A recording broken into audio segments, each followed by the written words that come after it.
एक ऐसा पर्व जो अनादिकाल से चला आ रहा है। अनादिकाल से स्थित जो द्वीप है, 8वां द्वीप जिसे नंदीश्वर द्वीप कहते हैं,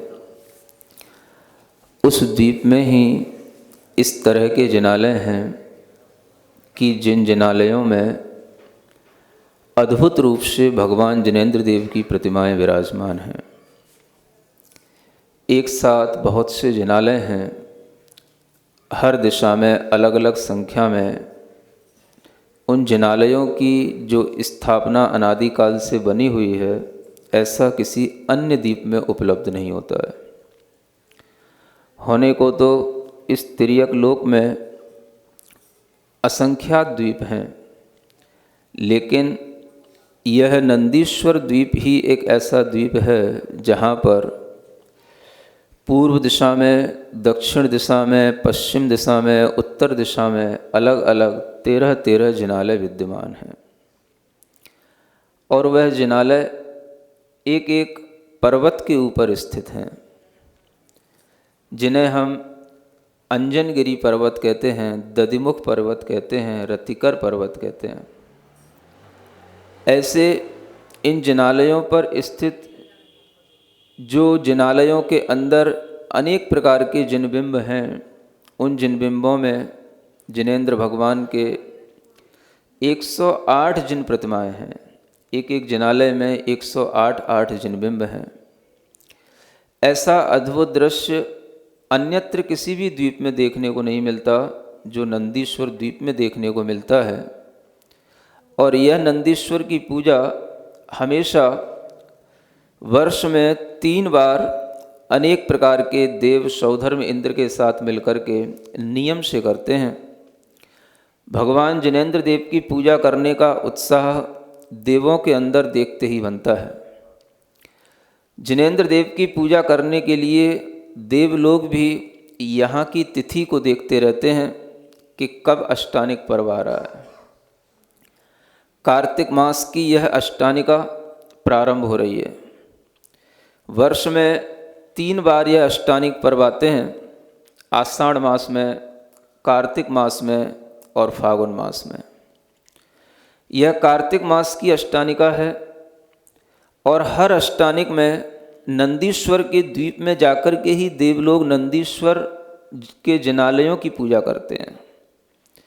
ऐसे अद्भुत जिनालय कि एक एक जिनालय में 108 जिनबिंब हैं। और वह जिनबिंब बहुत बड़े बड़े अवगाहना वाले हैं, जिन्हें पांस्य धनुष की अवगाहना कहा जाता है। कोई मणियों के बने हुए हैं, कोई रजत के बने हुए हैं, कोई स्वर्ण के बने हुए हैं। अनेक प्रकार की छटा को लिए हुए, आभा को लिए हुए उन जिनबिंबों को देख कर के देवलोग इतने हर्षित होते हैं कि वो 8 दिन तक वहीं पर रहते हैं। अपना सब कुछ स्थान वहीं बना लेते हैं और वह फिर वापस 8 दिन के बाद ही अपने स्वर्गों की ओर लौटते हैं। दिन भर रात भर वहीं पर भगवान जिनेंद्र देव की आराधना में लगे रहते हैं। ऐसे इस नंदीश्वर द्वीप में जाकर के जो 8 दिन तक पूजा की जाती है, इसे महामह पूजा के नाम से शास्त्रों में कहा जाता है। पूजाएं कई प्रकार की होती हैं। ऐन्द्रध्वज पूजा होती है, कल्प वृक्ष रूप जो कल्पद्रुम पूजा होती है वह भी पूजा होती है, और सर्वतोभद्र पूजा होती है। लेकिन इसके साथ साथ एक और पूजा कही गई जिसे महामह पूजा कहते हैं। बहुत कम लोग जानते हैं इसके बारे में। नंदीश्वर की महिमा तो सभी लोग भूलते ही जा रहे हैं। सभी लोग ये भूलते ही जा रहे हैं कि नंदीश्वर के जिनालयों में जब देवलोग जाकर के नंदीश्वर के उन जिनालयों में स्थित जिनबिंबों की पूजा करते हैं, तो हमारे लिए भी इस पर्व का महत्व इसी रूप में है। अष्टानिक पर्व में 8 दिन तक हमें जिनेंद्र भगवान की आराधना करना है, और वह नंदीश्वर के ही जिनालयों की आराधना करने का सौभाग्य मिले तो इससे बढ़कर के और क्या होगा। जब यह विचार आता है तभी इस तरह का कोई भी कार्य संभव हो पाता है जो यहाँ दिखाई दे रहा है। जब भगवान जिनेंद्र देव की पूजा करने का भाव आता है तो अक्सर ये देखा गया कि लोग नंदीश्वर की पूजा को भी केवल पूजा के रूप में, जिनालय की पूजा के रूप में निष्ठापित कर लेते थे। एक भाव आया पहली बार जब मन में ये विचार आया कि जब एक एक जिनालय में 108 जिनबिंब होते हैं तो हम प्रत्येक जिनबिंब के लिए एक अर्घ समर्पित क्यों नहीं कर सकते हैं। हम 108 जिनबिंबों की भी आराधना अलग अलग क्यों नहीं कर सकते हैं। जब हम विधान कर रहे हैं, पूजा कर रहे हैं, तो इस तरह से भगवान की आराधना करने का हमारा मन होना चाहिए, क्योंकि हमारे पास में पर्याप्त समय है, 8 दिन का समय है। 8 दिन में कम से कम हम उन 52 जिनालयों में स्थित प्रत्येक जिनालय के अंदर एक एक जिनबिंब की आराधना कर सकें। इससे बढ़कर के सौभाग्य क्या होगा। ये विचार आया, किसके मन में आया? आपके मन में ये विचार आया जब हम दिल्ली में प्रवास कर रहे थे, मॉडल टाउन में, और उस समय पर भगवान के दर्शन करते करते, ध्यान लगाते लगाते नंदीश्वर के उन दिनों में ये विचार आया कि हमें इस तरह से आराधना करने के लिए अपने लिए कुछ ना कुछ एक साधन बनाना चाहिए। तो मेरे मन में आया कि हम क्यों ना सभी जिनालयों में स्थित एक एक जिनबिंब की अच्छे ढंग से आराधना करें। और इसी हेतु यह भगवान की आराधना करने का मन बनाने के लिए यह जो विधान आपके सामने है, महामह नंदीश्वर विधान, यह इसी हेतु रचा गया। इस विधान में लगभग 5616 अर्घ हैं। अब वो अर्घ कैसे बन जाएंगे तो आप देख लो, 52 गुणा 108। मन में भाव ये आया कि आखिर इस विधान को हम 8 दिन में कैसे डिवाइड करें। लोगों के लिए पूजाएं करने का भाव रहता है कि हमने एक पूजा अगर आज की है तो वो पूजा पूरी हो जानी चाहिए, पूजा अधूरी नहीं होनी चाहिए। फिर मन में जब विचार आया, जब भगवान की भक्ति करते हैं तो भगवान ही अपने को ज्ञान भी देते हैं। ज्ञान मांगने के लिए हमें आपके पास नहीं आना पड़ता है, भगवान ही हमको ज्ञान देते हैं। तो फिर उसके माध्यम से जब एक दिशा के 13 जिनालय हैं, एक बीचों बीच में अंजनगिरी पर्वत है, उसके चारों ओर 4 दधिमुख पर्वत हैं, और एक एक दधिमुख को घेरे हुए 2-2 रतिकर पर्वत होते हैं। ऐसे 8 रतिकर हो जाते हैं, 4 दधिमुख पर्वत हो जाते हैं, और एक अंजनगिरी पर्वत है। 8, 4, 12 और 1 13। ये 13 पर्वतों पर एक एक जिनालय हैं, और हर जिनालय में 108 बड़े बड़े जिनबिंब हैं। ये हमें आराधना करना है। पहली पूजा में आपको एक अंजनगिरी पर्वत पर स्थित जिनालय और उसके चारों ओर 4 जो दधिमुख हैं, उन 4 जिनालयों की पूजा करने का सौभाग्य मिलेगा। कितने जिनालय हो गए? 5 जिनालय हैं, हर जिनालय में 108 जिनबिंब हैं। कितने हो गए? 540। यानी एक पूजा में आपको 540 अर्घ चढ़ाना है। फिर दूसरी पूजा होगी जिसमें 8 रतिकर पर्वतों की पूजा होगी, और 8 रतिकर पर्वत में तो हर में 108 जिनबिंब हैं, तो 108 × 8 कितना हो गया? 864। दूसरी पूजा में आपको 864 अर्घ चढ़ाना है। समझ आ रहा है? ये हो गई एक दिशा की पूजा। पूर्व दिशा से प्रारंभ की जाती है, पूर्व दिशा की पूजा यहां से शुरू हुई। पहले दिन आपको 540 अर्घ चढ़ाना है, दूसरे दिन 864। फिर दक्षिण दिशा में आपकी पूजा शुरू होगी, उसमें भी यही क्रम रहेगा। तीसरे दिन 540 अर्घ, चौथी पूजा में चौथे दिन 864। फिर उसी तरीके से पश्चिम दिशा में 5वें दिन 540, फिर 864, और इसी तरीके से उत्तर दिशा में जो आप फिर पूजा प्रारंभ करेंगे उसमें भी 540 और 864। ऐसे हर एक दिशा में स्थित जिनालयों और उनके अंदर विराजमान जिनबिंबों की एक एक जिनबिंबों की आराधना करने का सौभाग्य आपको पहली बार यहाँ मिल रहा है। और इस तरीके का सौभाग्य लोग जगत में जहाँ कहीं पर भी लोग अपने अपने जनालयों में भगवान जिनेंद्र देव की आराधना करना चाहते हैं, अष्टानिक पर्व में जिनेंद्र भगवान की अष्टानिक पूजा को करना चाहते हैं, नंदीश्वर द्वीप में स्थित पूजाओं को करना चाहते हैं, वो लोग इस विधान को, इस पूजा को बहुत आराम से अपने अपने जनालयों में कर सकते हैं। क्योंकि हमें अपने जिनालय में नंदीश्वर की पूजा करने का ही एक विशेष भाव रखना चाहिए।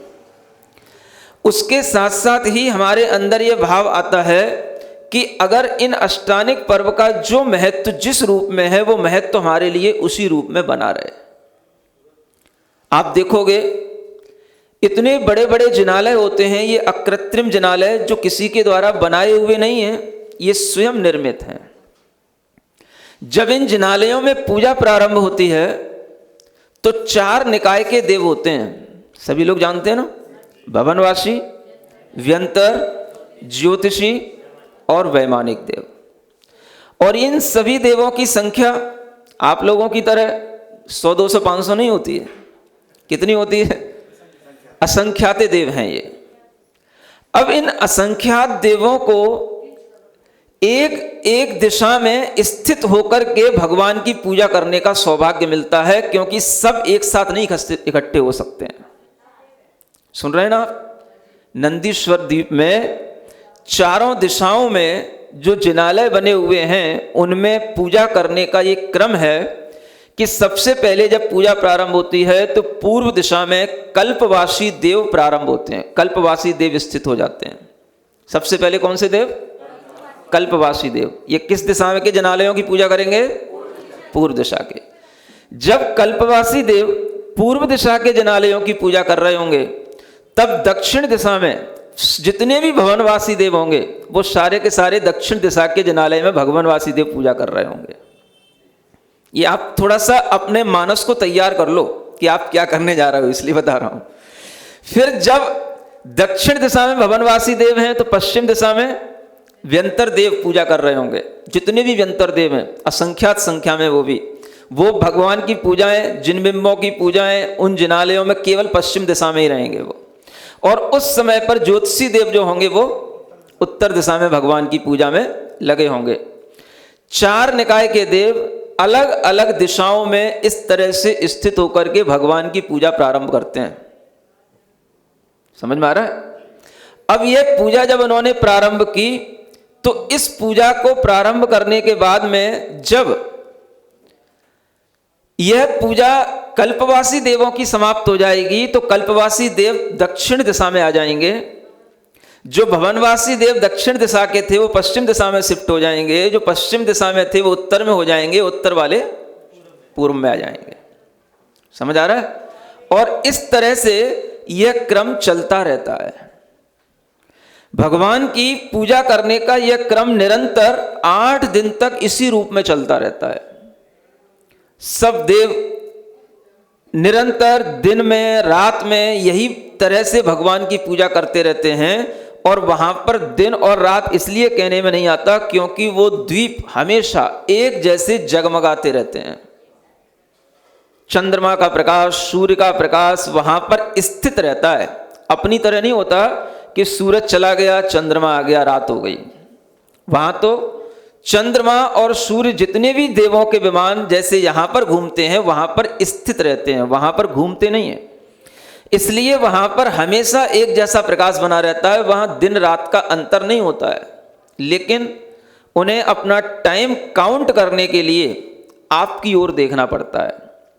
भरत क्षेत्र में, जहां पर आर्यखंड में ये जो जीव जो यहाँ पर पूजा कर रहे हैं, इनकी पूजा का जो टाइम है, इस टाइम से वो मैच करते हैं और दिन तिथियां यहीं से मिलाते हैं। और 8 दिन तक वे निरंतर वहां पर बैठे बैठे भगवान की पूजा करते हैं। पूरे परिवार के साथ आकर के करते हैं।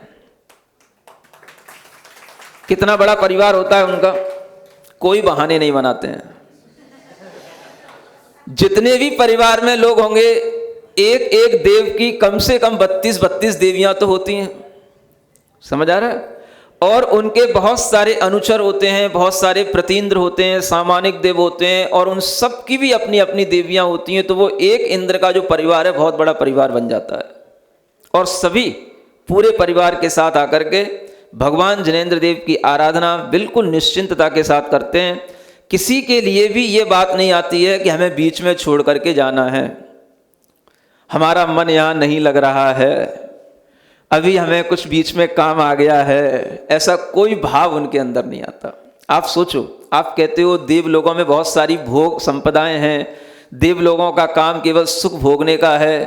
वो सुख भोगते हुए भी इतना अच्छा टाइम निकाल लेते हैं कि जब धर्म करते हैं तो 8 दिन तक निश्चिंत होकर के करते हैं। समझ आ रहा है? और ये मनुष्य हैं, ये कुछ भी काम अच्छे ढंग से नहीं करते, न कर्म अच्छे से कर पाते हैं, न धर्म अच्छे से कर पाते हैं। कर्म भी अच्छे से नहीं चल रहा है, सब अपने अपने घरों में पड़े रहेंगे, कुछ भी आलस्य में टाइम खराब करते रहेंगे, लेकिन धर्म करने के इन अवसरों पर अपने आलस्य को छोड़कर के जिनेंद्र भगवान की आराधना में मन लगाने का भाव देवियों का तो हो जाता है, देवों का नहीं दिखाई देता है। समझ आ रहा है? मनुष्य गति में भी देव देवियां होते हैं ना, तभी तो यहाँ पर सब आपकी देव देवियों के रूप में स्थापना की जाती है। तो सबका मन इस रूप में बनना चाहिए कि इन पर्वों का हमें इंतजार रहना चाहिए। हमेशा जैन जगत के लोगों के लिए ये बात ध्यान में रखनी चाहिए कि जब ये अष्टानिक के पर्व आते हैं हम इनका इंतजार करें। जिस तरीके से हम 10 लक्षण पर्वों का इंतजार करते हैं, 10 लक्षण पर्वों को हम धूमधाम से मनाते हैं, हर्ष उल्लास के साथ मनाते हैं, वैसे ही हमें अष्टानिक पर्व भी हर्ष उल्लास के साथ में पूरे समाज के लोगों के साथ में जिनालय में बैठ करके हमें मनाना चाहिए।